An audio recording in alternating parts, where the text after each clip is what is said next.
शिवपंचायत मध्ये येते लक्ष्मीनारायणचं मंदिर आहे नाही का. हे जे पूर्ण लक्ष्मीनारायण मंदिर शिवपंचायत पूर्ण दगडी जुने फक्त शिखर आहे. शिखर पाडलेले इथं शिखर आपण म्हणजे शिखर जे आहे ते परत बांधकाम केलेलं नाही तर हे पूर्ण जुनं बांधकाम आहे नाही का.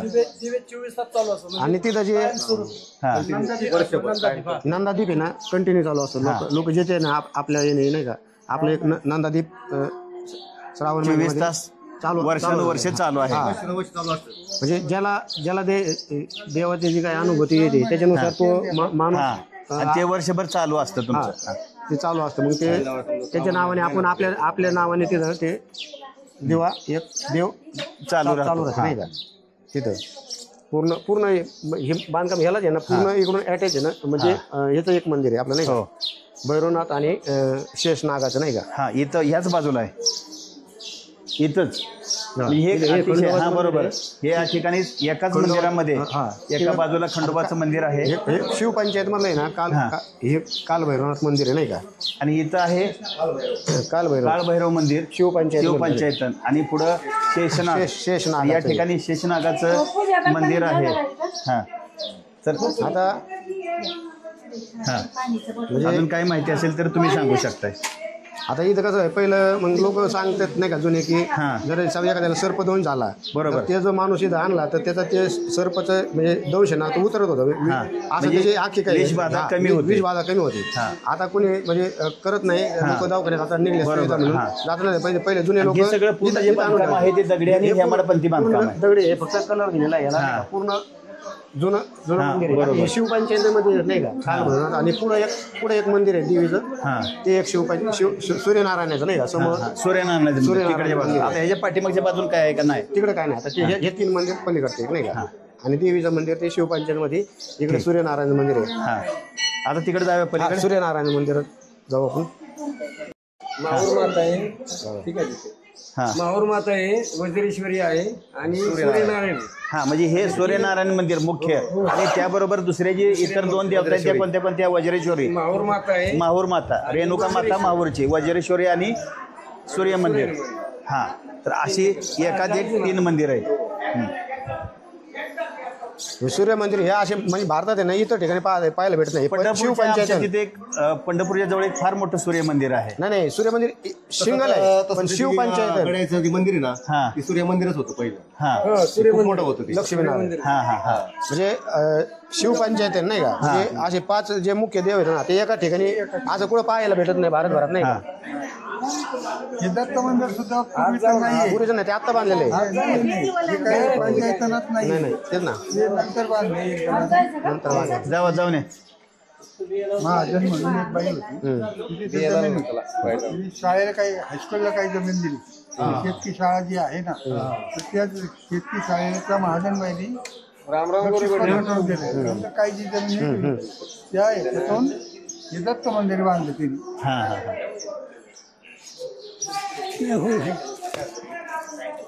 आणि गावात एक जागा होती ती मारवाड्यानं ते जैन स्थानक केले तिथे. महाजनबाईचीच जागा होती. त्याने दान धर्म करून टाकलं. जसं बेलाचं पान असं ना ओम बेलाचं पान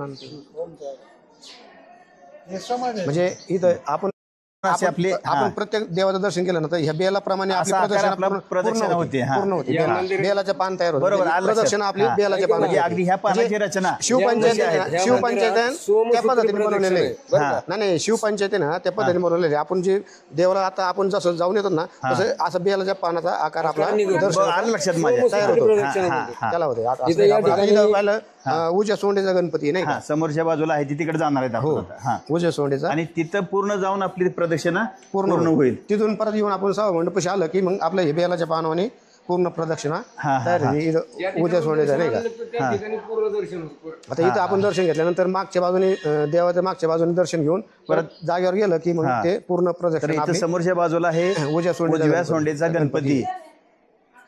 आणि तुम्ही सांगा ना सर परिस्थिती कथा गणपती. आता आपण आहे ना दर्शन घेऊ पलीकडून मागच्या बाजूला. मग आपण सभामंडपात गेलं की आपलं पूर्ण प्रदर्शना पूर्ण होते नाही का. आता इथून पाठीमागनं जायचं का?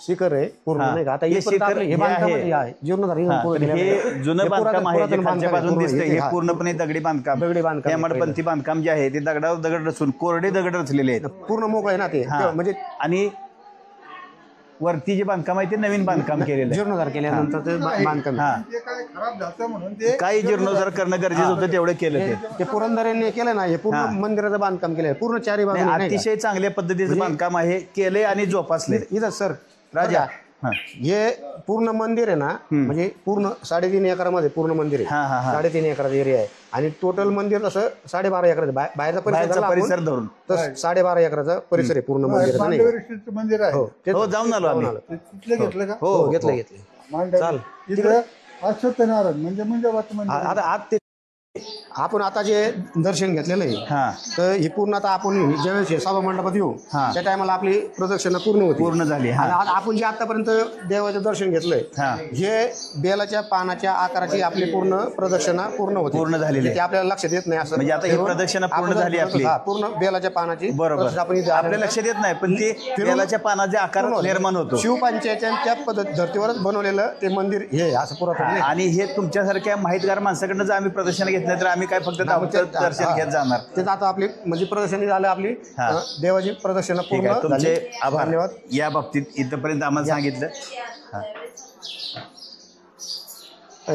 पण जे पाहिलं ना हा. मंदिर आता हे मंदिर आहे हा. आणि हे इथे काशी विश्वेश्वर आपण तिथं जे आपण ते पिंड पाहिले हा, स्वयंभू नाही हा, का हा. आणि त्याच्या तिचं जे कंठभोवती जे पाणी येतं हो, हो, हो. ते पाणी हे काशी गंगा म्हणून आहे हा. इथं लुप्त झालेली हा. आहे तिथून ते पाणी तिथपर्यंत येतं. आता तिथपर्यंत आपण जातं ते. ते पाहायला जाऊ नाही का हा या इथं समोर आहे ना डोंगरामध्ये हो, म्हणजे तिथं पूर्ण 12 महिने पाणी असतं नाही का हा म्हणजे गंगेचं तिथं जे उगमस्थान आहे गंगा तिथपर्यंत आलेली तिथं आहे. अवतरली. मग महादेव तिथं लुप्त झालेत आणि हा. गंगा इथं लुप्त झालेली आहे ह्या डोंगरामध्ये. आणि इथून पाणी ते तिथपर्यंत इथून जाते पाणी नैसर्गिकरित्या जाते. नैसर्गिकरित्या जाते नाही का हा. जमिनीतून आणि ती कंठाभोवती कायमस्वरूपी असतं म्हणजे हा. इथं आमच्या इथे ना म्हणजे आपलं बाहेर कसं आपण धार लावतात नाही का महादेवावर ते हो, हो, पाणी हो. तशी इथं इथं अजिबात नाही. संततधार ती तिथं चालू राहते. इथं नाही फक्त इथं श्रावण महिन्यातच सोडतात फक्त हा, 1 महिना नाही तर हा. मग वर्षभर इतर आहे वेळेस ना, ते आणि नैसर्गिकरित्या लावत चालू नाही. असतंय ते. नैसर्गिक असतं नाही का ते कंठाभोवती असल्यामुळे ना हा. वरून आपली धार सोडत नाही त्याच्यात नाही हो, हो, का हो. पिंडीमध्ये हा. आणि इथे इथे जे आहे ना आतमध्ये गेलं ना आपण हा. पूर्ण खोल आहे आणि कंटिन्यू पाणी असतं ते नाही का हा किती दुष्काळ पडला हा. तरी तिथलं पाणी आहे ना हे आटत नाही ते नाही का हा हा हा इथं आतमध्ये हम्म.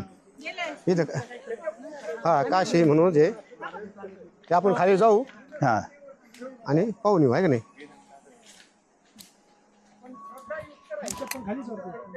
राहू द्यात का? महाराज तुमचे नाराज समोरच्या बाजूला जे आहे ते काशी आई गंगा तीर्थ आपल्याला या ठिकाणी बघायला मिळतंय.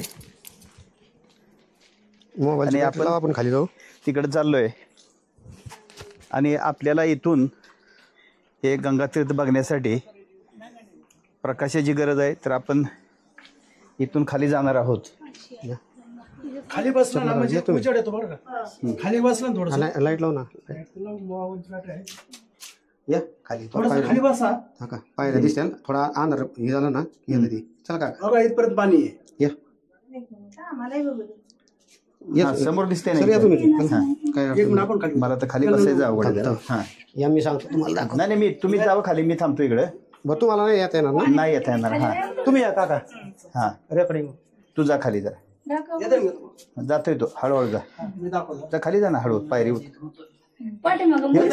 हे जे पूर्ण आहे ना पूर्ण काशी गंगा इथपर्यंत येऊन थांबलेली आहे दिसतंय हा, हा, पाणी हे जे आपल्याला पाहायला दिसेल हा, इथून दिसतं ते बघा. मूर्तीचं ते हा हा बरोबर दिसतंय ना इथून आता. बरोबर आणि पूर्ण तिथपर्यंत आहे एक 100-1 फूट आहे ते नाही का हळूच, हं.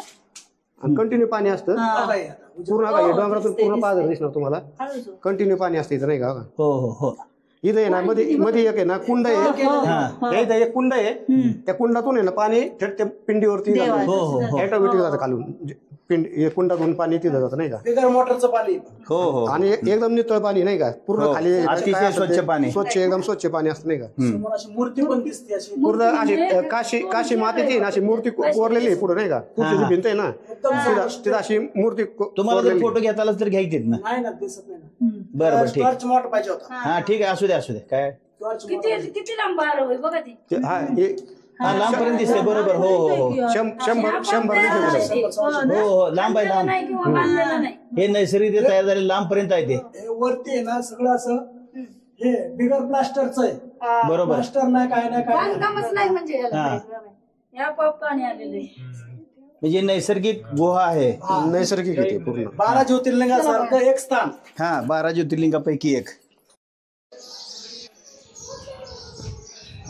या ठिकाणी काशीगंगेचं जे डोंगरामध्ये उगमस्थान आहे ते आपल्याला दिसत असून त्यानंतर तिथून जे काशीगंगेचं पाणी या ठिकाणी जे महादेवाचं पिंड आहे या ठिकाणी जमिनीखालून त्याच्या पिंडीच्या कंठाभोवती कायमस्वरूपी येत असून हा जो परिसर मंदिराचा आपल्याला दिसत आहे हा पूर्ण मंदिर 3.5 एकरामध्ये पूर्ण मंदिर असून या मंदिराच्या परिसरात जे आपण झाडं वगैरे लावून जे हे केलेलं आहे ते आपल्याला परिसर हा दिसत असून या बाजूला आपण जर पाहिलं तर आपल्याला जे मांडवी ऋषींचे जे समाधी आहे ती या ठिकाणी दिसत असून ह्या बाजूने आलेली कटाक्ष नदी आणि मांडवी ऋषींच्या मंदिराच्या पलीकडे आहे आवाज येत. हा, बरोबर. बंधारा आपल्याला समोर दिसत आहे ते कटाक्ष आणि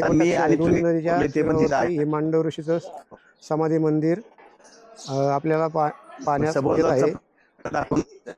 हा मंदिराचा हो पूर्ण परिसर आपल्याला हे सगळं मंदिर परिसर हे जे दिसणारं सौंदर्य आहे आणि मांडवगणचं खऱ्या अर्थानं एक मान अभिमान शान इतिहास जे आहे ते लोकांच्या पुढे न्यायचा आपण प्रयत्न करतोय आणि असं प्रत्येक ठिकाणी जातो त्या ठिकाणचं मी हे असं सगळं जो वाडा दिसत आहे मिळेल ती माहिती अहिल्यादेवी यांचा लोकांपर्यंत काम करतो. वाडा होता त्या ठिकाणी अहिल्यादेवींचं साम्राज्य होतं. आपण ते त्यामुळे काय होतंय की वाडा आपण लोकांना सुद्धा पहिल्यांदा ते बघितलं पहिल्यांदा का परत येऊ शकत नाही काय आहे पाहण्यासाठी आपण पाहणे अनुभवणे ह्या गोष्टी समोर येऊन संगम आहे. या ठिकाणी या झाडीमध्ये दिसते ते मांडव ऋषी समाधी आणि त्या झाडीच्या पलीकडे जो किल्ला दिसतो तो अहिल्यादेवींचं ते ठिकाणी साम्राज्य होतं.